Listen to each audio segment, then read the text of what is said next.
His phone lit up at 3 in the morning. I was half asleep but saw the name, Amanda, his ex-girlfriend from college, the one he almost married. I grabbed his phone off the nightstand while my husband Tyler slept next to me and opened the messages.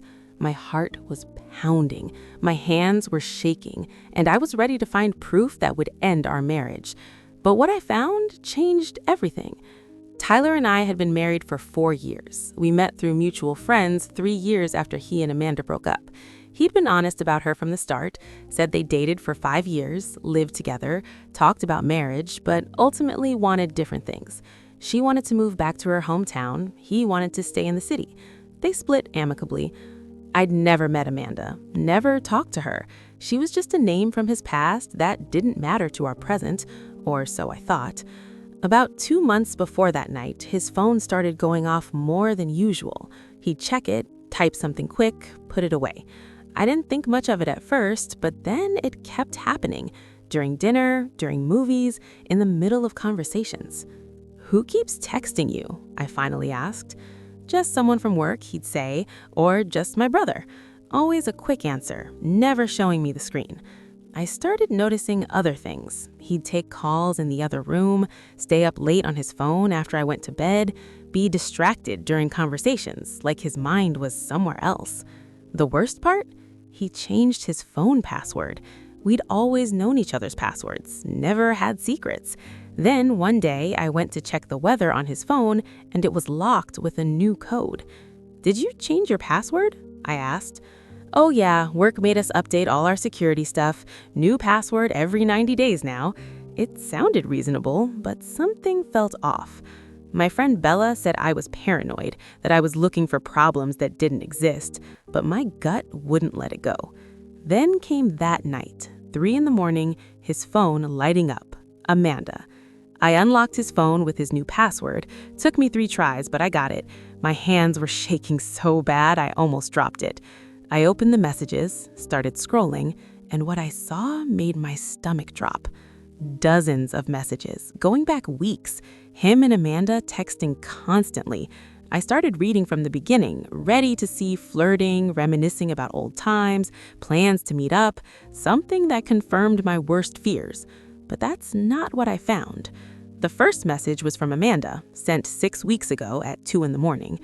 "I know we haven't talked in years, but I don't know who else to ask. Can I call you?" Tyler responded an hour later, "Is everything okay?" She called, they talked. Then she started texting him regularly, and as I read through the messages, I realized what was happening. Amanda was in an abusive marriage. Her husband controlled everything, her money, her phone, her movements. She'd been trapped for 3 years, too scared to leave, too ashamed to tell anyone. She reached out to Tyler because he was the only person she could think of who might help without judging her, who might actually listen.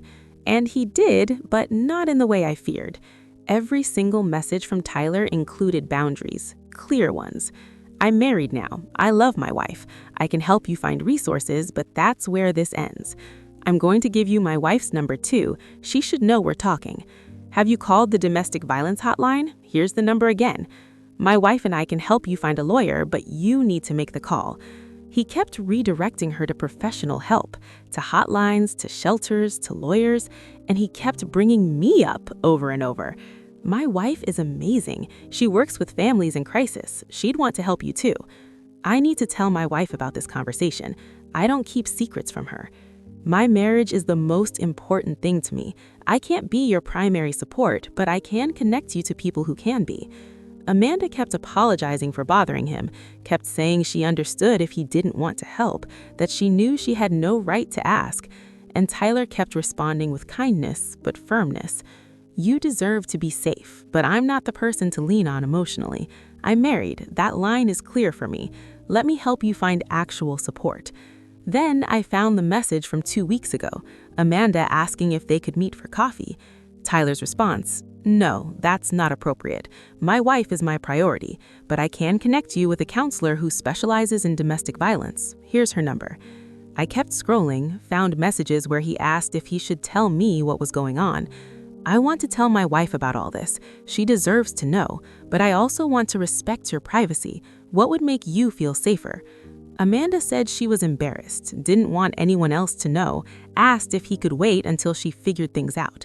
Tyler agreed, but kept pushing her to get real help, sent her resources every few days, checked in to make sure she was safe, but never crossed a line. Then 2 days ago, Amanda texted that she finally left, went to a shelter, filed for divorce, and started therapy.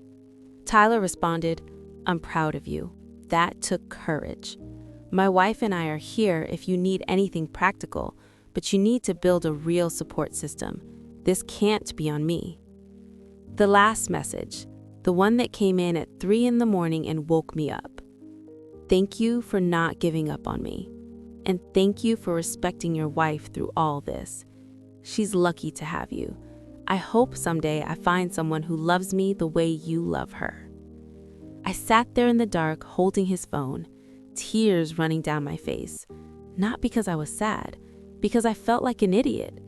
I'd been suspicious, angry, convinced he was hiding something inappropriate, and the whole time he was helping someone escape abuse while maintaining every possible boundary to protect our marriage. Tyler woke up and saw me crying with his phone. "What's wrong?" Then he saw what was on the screen. His face went pale. "I can explain." "Why didn't you tell me?" "I wanted to. I asked Amanda if I could. She wasn't ready. She was embarrassed.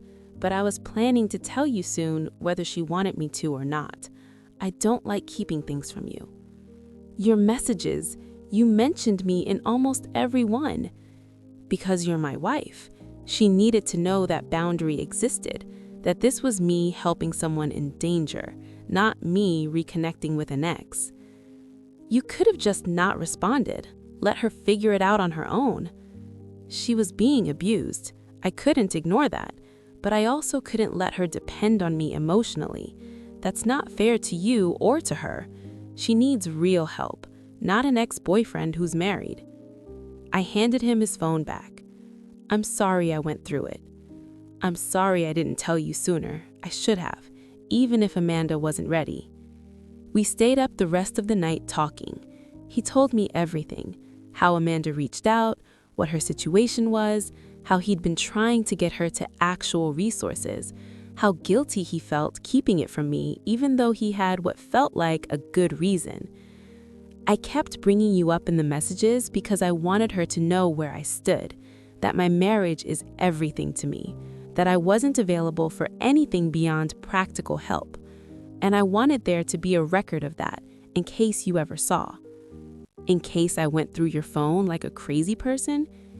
In case you ever had a reason to question where my loyalty is. I never wanted there to be any doubt." I called Amanda the next day, told her I knew what was happening, that I wanted to help too, connected her with resources through my work, a lawyer who does pro bono domestic violence cases, a therapist, a support group. She cried, said she was so sorry for texting Tyler, that she didn't mean to cause problems in our marriage. "You didn't cause problems," I told her. "My husband handled this exactly right. And now let's get you the real help you need." Tyler changed his password back to the one I knew, said he only changed it because Amanda was texting sensitive information and he didn't want me accidentally seeing something traumatic before he could explain. I believe him, because everything in those messages proved who he is, a man who helps people but protects his marriage, who draws clear boundaries, who talks about his wife with respect and love even when she's not there to hear it.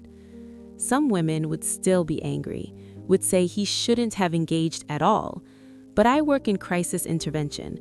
I know how hard it is to ask for help, how much courage it takes, and I know my husband did exactly what I would have wanted him to do.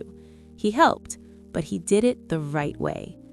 If this story touches your heart, please like, share, and comment to support the channel. Subscribe so you never miss the next chapter of Stories That Matter.